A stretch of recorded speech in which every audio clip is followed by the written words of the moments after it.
Dahil wala akong kain sa breakfast, kaya dinamihan ko na ng rice. Sobrang sarap ng pancit canton ko. Sakto lang po yung anghang sa pancit canton natin at yung lambot niya. At saka may tuyo po tayo.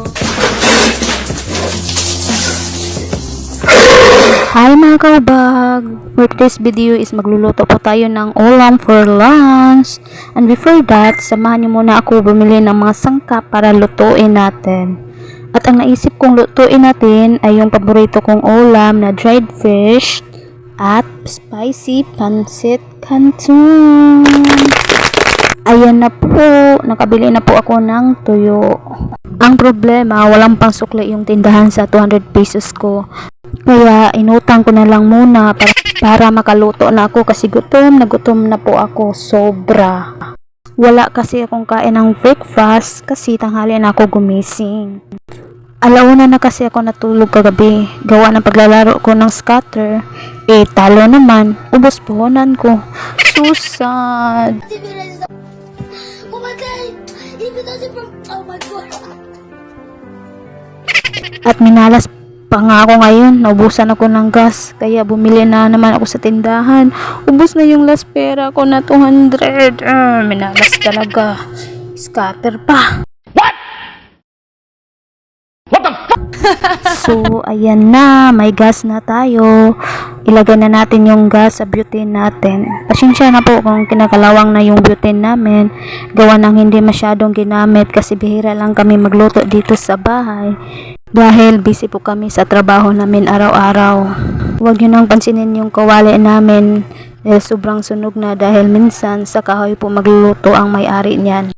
Ayan na po, kumulo na yung tubig, ready na ilunod yung pancit canton natin. Ayan, nalunod na natin, hintayin na lang natin na lumambot yung pancit canton natin. Paborito ko talaga tong pancit canton, lalo na spicy. Finally, luto na yung pancit canton natin, ready na for timpla. So, dahil tapos na natin lutuin ang pancit canton, isunod na naman natin ang toyo.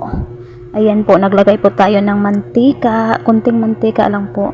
Ayan po, nalunod na po natin yung tuyo. Isa lang po yung binili ko kasi ako lang po yung kumain. Isa lang po yung maubos ko, charis. Ayan po, kunting mikos-mikos lang po at maluto na yung tuyo natin. At syempre, ilagay na natin yung timpla sa pancit canton natin. Ayan na po, nalagay na po natin.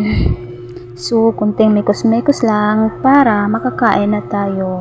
So, kukuha na tayo ng rice sa mahiwagang kaldero natin. Napili yung kaldero namin, gawa ng paghahampas ko sa asawa ko pag tinuyo na naman tayo.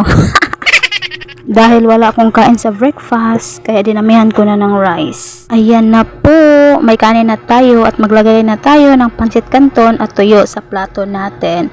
At para makapagsimula na tayong kumain. So let's eat! Kain po tayo mga kahubag. Sobrang sarap ng pancit canton ko. Sakto lang po yung anghang sa pancit canton natin at yung lambot niya. At saka may tuyo po tayo. Ayan po. So, kain muna tayo ng pancit canton. Pansin nyo, ang lakas kong kumain dahil gutom na talaga ako. Alauna na po ako ng hapon kumain mga kahubag. Diba? Sobrang gutom na po yan. Wala pa nga akong breakfast kanina kaya gutom na gutom ako. Ayan lang po mga kahubag. Thank you for watching. Bye-bye!